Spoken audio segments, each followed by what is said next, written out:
Tere, väike sõber! Mina olen Palingu, vana flamingo, kes on reisinud läbi kogu maailma ja kogunud lugusid. Täna räägin sulle loo väikesest tihasest, kes kartis pimedust.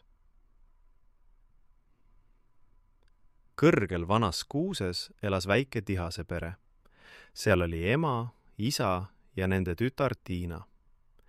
Tiina oli kõige armsam väike tihane, kollase kõhukese ja mustade silmakestega.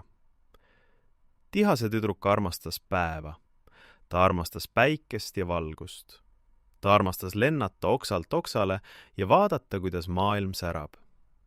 Aga kui päike loojus, siis läks Tiina kurvaks. Ema, kas päike peab ära minema? Küsis ta iga õhtu.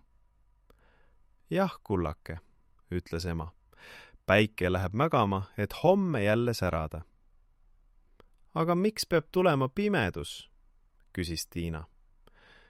Pimedus on hirmutav.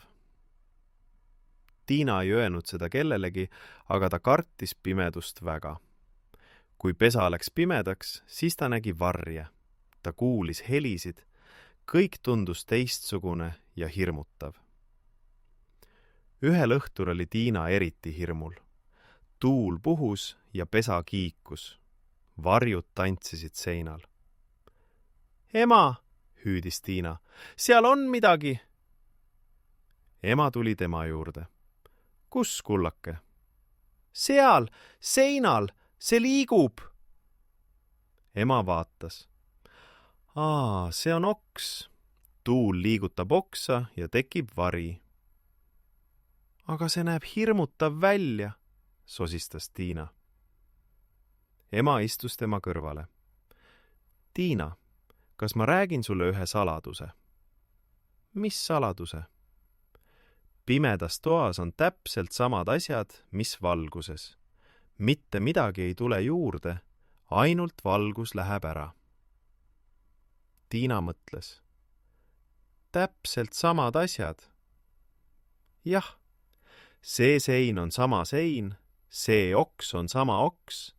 Sina oled sama Tiina, ainult sa ei näe nii hästi. Aga need helid, ütles Tiina. Need helid on ka päeval olemas. Lihtsalt päeval sa ei kuule neid, sest on nii palju muud müra. Öösiti on vaiksem ja sa kuuled rohkem. Tiina kuulas. Ta kuulis tuult, ta kuulis oksa kriiksumist, ta kuulis kaugelt öökulli hüüdu. See on öökull, ütles ema.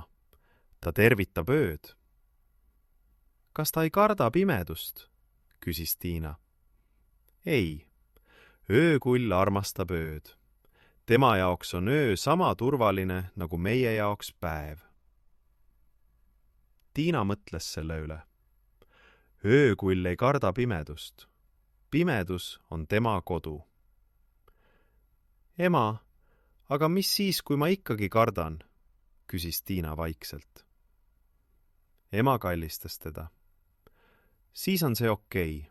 Karta on lubatud. Aga mäleta, mina ja isa oleme alati siin ja pimedus ei saa sulle midagi teha. See on lihtsalt valguse puudumine. Valguse puudumine, kordas Tiina. Jah, ja tead, mis veel? Pimeduses on ka midagi ilusat. Mida? Ema viis ta pesast välja, oksa peale. Taevas oli selge. Vaata üles, ütles ema. Tiina vaatas ja ta nägi tähed. Sadu ja sadu tähti. Need särasid ja vilkusid. Need on tähed, ütles ema. Neid näeb ainult pimedas. Kui oleks kogu aeg valge, siis me ei näeks kunagi tähti. Tiina vaatas tähti. Need olid nii ilusad. Nii palju väikeseid tulesid taevas. See suur eredam on põhjanael, ütles ema. Kui sa kunagi ära eksid, siis see näitab sulle teed koju. Pimedus näitab teed koju, küsis Tiina. jah, ilma pimeduseta ei oleks tähti ja ilma tähtedeta ei leiaks paljud loomad teed. Tiina vaatas veel kaua tähti. Siis hakkas ta väsima. Tagasi pesas puges ta ema tiiva alla. Ema, kas tähed on seal kogu öö? Jah, kullake, kogu öö.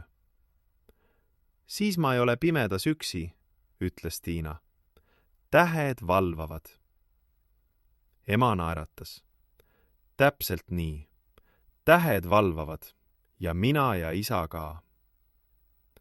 Tiina sulges silmad. Ta kuulis veel tuult ja oksa kriiksumist. Aga nüüd ei tundunud need helid enam hirmutavad. Need olid lihtsalt ööhelid. Öö, mil tähed valvavad. Ja nii see oligi. Mõnikord kartis Tiina veel natuke, aga siis ta mõtles tähtedele. Ja ta mõtles sellele, et pimedas toas on täpselt samad asjad, mis valges. Ja kui sa, väike sõber, kardad pimedust, siis mäleta. Sinu toas on täpselt samad asjad, mis enne. Ja tähed valvavad sind. Ja su ema ja isa on alati kõrval. Head ööd, väike sõber. Sinu Palingu.